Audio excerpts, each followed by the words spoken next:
Bonjour et bienvenue à tous dans C'est de la science. Aujourd'hui on se retrouve pour une vidéo un peu spéciale, car on va à nouveau parler des fusées à eau. Dans cette vidéo il y aura deux parties, une première consacrée au vol de notre fusée et une seconde qui pourrait être appelée tuto, puisqu'elle vous permettra à tous de calculer la hauteur atteinte par votre fusée à l'aide d'un logiciel tout simple, PowerPoint. On a de l'eau, même beaucoup d'eau. Allez, on y va!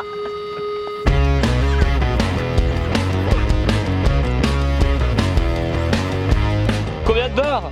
On a 5. Ok.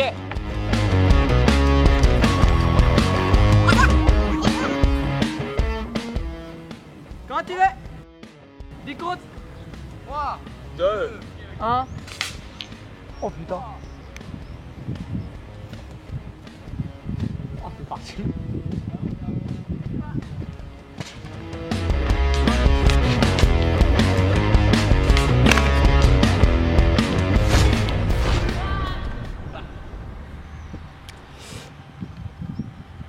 Eh, on était à combien de barres là? T'as mis combien? 5.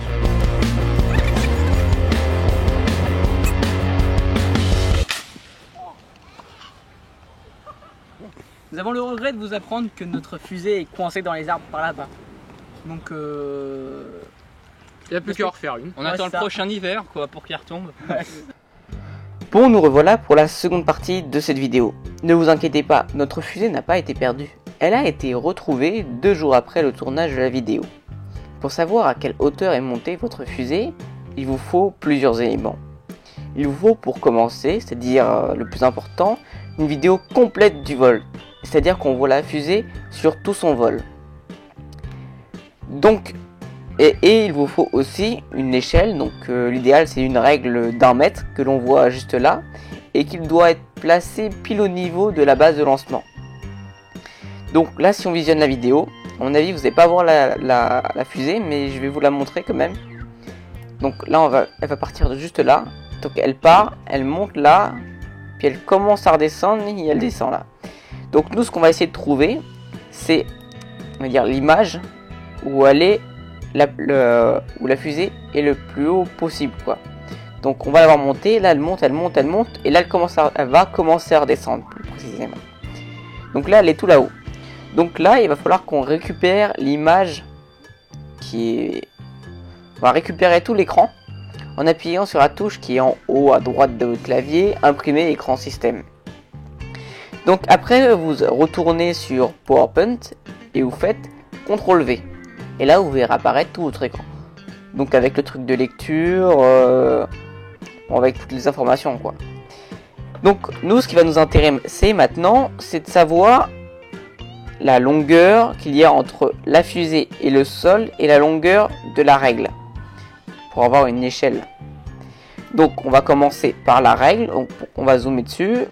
Hop, on va se mettre là. Ah, c'est trop grand. Donc là on est bon.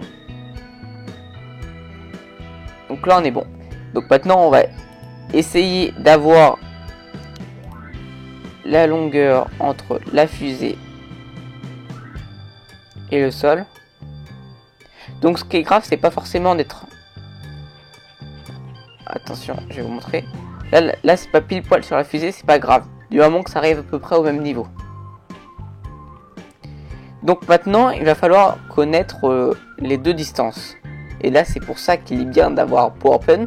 C'est que vous allez dans Format, vous allez voir apparaître la longueur du trait. Donc là, en l'occurrence, c'est 9,6 cm.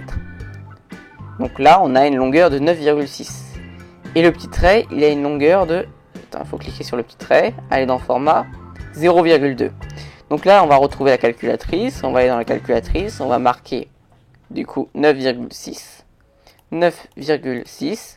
On va le diviser par la taille du petit trait, donc je le rappelle, c'est 0,2. Donc divisé par 0,2. Et là, on a notre longueur. Donc ça donne 48. Donc là, on peut en déduire que notre fusée est montée à 48 mètres. Cette vidéo, elle vient de l'épisode sur les fusées à eau.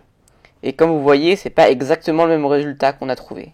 Dans l'épisode des fusées à eau, je crois qu'on avait trouvé 47. Donc en fait, cette technique n'est pas super précise. mais permet de donner un bon aperçu de la hauteur atteinte par la fusée. Donc là je pourrais dire qu'en gros ma fusée est montée entre 45 et 50 mètres, on va dire, parce que c'est pas très précis. Donc j'espère que cette vidéo vous a plu. Si c'est le cas, vous pouvez vous abonner, laisser des j'aime. Dites-moi dans les commentaires si ça vous plaît ce genre de vidéo. Si vous avez des questions, n'hésitez pas à poser, parce que je réponds à la plupart de mes commentaires. Et puis je vous dis à bientôt dans de nouvelles vidéos plus scientifiques cette fois. Allez, à bientôt.